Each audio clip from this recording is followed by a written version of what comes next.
మరి 10 రోజులు అవుతుంది మేము పోరాటం చేయబట్టి దయచేసి రాష్ట్ర ముఖ్యమంత్రి గారిని మేము ఒకటే కోరుకుంటున్నాము, మా గుమ్మడిదల మండల ప్రజల మీద మరి ప్రేమ అభిమానంతో డంప్ యార్డ్ మీరు రద్దు చేస్తారని కోరుకుంటున్నాము. ఇక్కడ ఉన్నటువంటి మరి వ్యవసాయ ప్రాంతం మొత్తం కూడా మరి గుమ్మడిదల మండల వ్యాప్తంగా కూడా మొత్తం వ్యవసాయం చేసుకొని బతుకుతాం కాబట్టి అడవిలో ఇక్కడ చాలా జీవరాశులు ఉన్నాయి, సింహాలు ఉన్నాయి, చిత్తపుల్లులు ఉన్నాయి, గుప్పిలు ఉన్నాయి, జింకలు ఉన్నాయి, నెమలిలు ఉన్నాయి, చాలా జీవరాశులు ఉన్నాయి. మరి అడవి తల్లి మీద ప్రేమతోనైనా మరి మీరు ఏదైతే మీరు ఆర్డర్ ఇచ్చిరో ఆర్డర్ను వెనుకకు రద్దు తీసుకొని మరి ఇక్కడ డంప్ యార్డ్ రాకుండా ముఖ్యమంత్రి గారు ఇక్కడ మన నల్లవల్లి పేరానగర్లో ఉంచే గుమ్మడిదల మండలంలో ఈ డంప్ యార్డ్ ఏర్పాటు చేయడం చాలా దురదృష్టకరమైన సంఘటన. ఇప్పుడు ఎందుకంటే ఇది పచ్చటి అడవి ప్రాంతం, ఈ అటవీ ప్రాంతంలో ఈ డంప్ యార్డ్ ఏర్పాటు చేయడం వల్ల ఇక్కడ పశుపక్షాదులు ఏంటంటే చాలా జీవరాశులు, పందులు కానీ, నెమళ్ళు కానీ, కుందేలు కానీ, కోతులు కానీ చాలా జీవరాశులు బతుకుతున్నాయి. మళ్ళీ దాని పక్కకే కొన్ని వందల వేల ఎకరాల వ్యవసాయ పొలాలు ఉన్నాయి. ఈ డంప్ యార్డ్ పెడితే ఈ వాసనతో పక్క పడుతున్న వ్యవసాయం కూడా బీడు పడిపోయే పరిస్థితి ఉంది. ఆ వాసనకు ఎవడు వ్యవసాయం చేయలేని పరిస్థితి.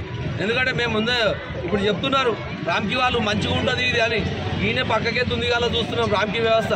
ఆయన అయోధ్య రామరెడ్డి ఫస్ట్ వచ్చేదాకా ఒక తీరు, వచ్చినాక ఒక తీరు చేస్తాడు. ఆయన సమస్య ఏంది, ఇక్కడికి వచ్చి కెమికల్ ఫ్యాక్టరీలకి తీసుకుపోయిన కెమికల్ తీసుకుపోయి అందులో మిక్సింగ్ చేసి గ్రౌండ్ వాటర్లో కలిపేస్తాడు, మొత్తం భూమిలో కలుపుతాడు. మరి ఇంకా ఇది అడవి ప్రాంతంలో లోపడేస్తే ఇక్కడ మళ్ళీ ఈ చుట్టుపక్కల ఉన్న నల్లవాలి కానీ, గుమ్మడలు కానీ, దోమడుగు, బొంతపల్లి, అన్నారం మొత్తం ట్రాఫిక్ ఇబ్బంది అవుతుంది. మొత్తం 200-300 టిప్పర్లు. మళ్ళీ ఇంకోటి నర్సాపూర్లో ఉంది, నర్సాపూర్ చెరువు మొత్తం పూర్తిగా కలుషితం అయిపోతుంది. ఈ అయోధ్య రామరెడ్డిని నమ్మినోడు ఎవడు ముందు వాడాడు. ఈ అయోధ్య రామరెడ్డి ఫుల్ కాంట్రాక్ట్ చేసేది ఫస్ట్ ఒక తీరు, లాస్ట్ ఒక తీరు.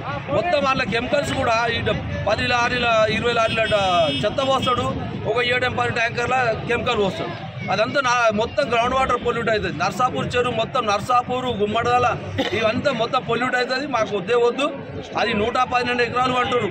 112 ఎకరాల ఇప్పుడు ఒక అగ్రికల్చర్ యూనివర్సిటీ పెట్టండి, లేకపోతే మెడికల్ కాలేజ్ పెట్టండి, ఇంకేదైనా పెట్టండి. కానీ ఇక్కడ ఉన్న అన్ని గ్రామాల రైతులను సహకరిస్తాం. కానీ ఈ డంప్ యార్డ్ మాత్రం దీన్ని ఖచ్చితంగా మేము వ్యతిరేకిస్తాం. దీన్ని రానిచ్చే ప్రసక్తే లేదు. ఎన్ని రోజులు పోలీస్ సిబ్బందిని పెట్టి చేస్తారు? ఇప్పుడు కేసీఆర్ ఇచ్చిండని రేవంత్ రెడ్డి అంటున్నాడు, రేవంత్ రెడ్డి ఇచ్చిండని కాదు.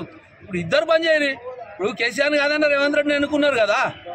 కేసీఆర్ చేసిన తప్పులు వీళ్ళ సరిదిద్దొచ్చు కదా. మన ఆయన లగచర్లో ఉంది కదా ముఖ్యమంత్రి గారి కాన్స్టిట్యూన్స్, అక్కడ రైతులందరూ వద్దంటే ఆయన ఊరుకున్నాడు కదా. ఇప్పుడు మేము కూడా ఇక్కడ రైతులు వద్దంటున్నాం. రేవంత్ రెడ్డి గారు పెద్ద మస్తం చేసుకొని ఇక్కడ ఆలోచన చేయాలి. మా జిల్లా మంత్రి గారు దామోదర్ రాజనరసింహ గారు ఉన్నారు, ఇక్కడ లోకల్ ఎమ్మెల్యే, ఎంపీ అందరూ ఇది ముందుకు తీసుకుపోయి అందరం కలిసి దీన్ని ఆఫ్ చేసే ప్రయత్నం చేయండి. ఇంకేదైనా గవర్నమెంట్ వాడుకునేది ఉంటే ఆ 150 ఎకరాలు మీకు వెళ్తుంది అనుకుంటే మీరు ఎస్సీజెడ్ పెడతారా, ఇండస్ట్రియల్ పెడతారా, ఏదైనా అగ్రికల్చర్ యూనివర్సిటీ పెడతారు, ఇంకేదైనా పెట్టండి, కాలేజీలు పెట్టండి. పెద్ద అడవి అంటే తెలియదు. హైదరాబాద్కు దగ్గరలో ఉన్న అడవి అంటే ఇది ఒకరైనా. మాకు ఎవరి మీద, ఏ పార్టీ మీద, ఏ నాయకుడి మీద ద్వేషం లేరికి డంప్ యార్డ్ వద్దు మాకు. ఇంకోటి ఏం చేసారు, మాకు కావాలనే మున్సిపాలిటీ చేసారు గుమ్మడిదలను. 5 ఊళ్ళు ఒకతన కలుపుతారు. అయినా 5 ఊళ్ళు ఒకతన మున్సిపాల్ ఐదంగా చూసిరు ఎక్కడన్నా. ఇప్పుడు నర్సాపూర్ ఉంది, నర్సాపూర్ టౌన్ మున్సిపాల్ చేసారు. అక్కడ బొల్లారం ఉంది, బొల్లారం టౌన్ మున్సిపాల్ చేసారు. కానీ ఈ 5 ఊళ్ళకు ఒకటికొకటి సంబంధం లేదు. అన్నారంకు గుమ్మడిదలకు 6 కిలోమీటర్లు, వీరన్నగూడానికి 5 కిలోమీటర్లు, ఇలా మధ్యన ఉన్నాయి. గ్రామ పంచాయతీలు మంచిగా ఉన్నప్పుడు ఈ 5 ఊళ్ళు ఒకతన కలిపి ప్రజలకు ఇబ్బంది. ఏ ఊళ్ళో సర్పంచ్ ఉంటాడు, వార్డు మెంబర్లు ఉంటారు, ఎంపీటీసీలు ఉంటారు, ఆ ఊరు సమస్యలు చేస్తారు. ఇక్కడ ఒక మున్సిపల్ కమిషనర్ ఉంటే వీళ్ళందరికీ ఎంత ఇబ్బంది అయితే ప్రజలకు. మేము ఆ మున్సిపల్ బోర్డు వేసిరు, తెల్లారే డంప్ యార్డ్ వచ్చింది. అంటే మున్సిపాలిటీ డంప్ యార్డ్ కోసమే మా ఊరిని మున్సిపాలిటీ చేసిరని మేము అనుకుంటున్నాం. ఆ మున్సిపాలిటీ వద్దు, ఈ డంప్ యార్డ్ వద్దు. మేము రైతులం దీన్ని పూర్తిగా వ్యతిరేకిస్తున్నాం. ప్రభుత్వం ఇప్పటికైనా పెద్ద మనసుతో ఆలోచన చేసి ముఖ్యమంత్రి గారు రేవంత్ రెడ్డి గారు మీ లక్ష్యంలో రైతులు ఎంత అనుకుంటో ఇక్కడ కూడా రైతులు అంతే అనుకొని మీరు ఈ డంప్ యార్డును విరమించుకోండి. ఇక్కడికి ఎక్కడ షిఫ్ట్ చేయండి. ఇంకా మస్తుగా ఉన్నాయి. మీరే చెప్తారు కొంతమంది లీడర్లు, నాకు 100 ఎకరాలకు రైతు బంధు పడుతుందో 200 ఎకరాలు పడుతుందని. మరి అసొంటోళ్ళు పెద్ద నాయకులు ఉన్నారు కదండి. ఈ చిన్న రైతులను ఎందుకు ఇబ్బంది